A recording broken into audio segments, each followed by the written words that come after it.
Screen printing revolves around the setup of the job. And the setup is heavily revolving around actually burning the image into the screen so we're creating our finished stencil. And that's going to revolve around finding the perfect amount of exposure time for that artwork based on the screen that it's going on. Now, when it comes to screen printing, there are many variables that must be accounted for and properly adjusted accordingly. When it comes to the darkroom, the most commonly variable that must be looked at is actually the exposure time itself.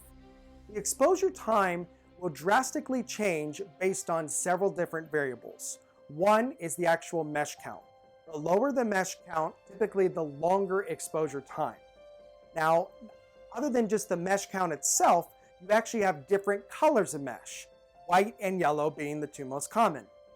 Yellow mesh typically is also going to be exposed longer than white, but yellow is typically used with higher mesh screens. So it kind of all balances itself out in that way. No matter what mesh you're using or what screen, you must take the time to find the actual perfect exposure time. We call it dialing in the perfect amount of time so we're not overexposing or underexposing a screen. If you underexpose a screen, the actual inside of the emulsion will be slimy, and when you actually wash out the screen, you're going to end up pushing more emulsion off of it and distorting the design and really ruining your screen.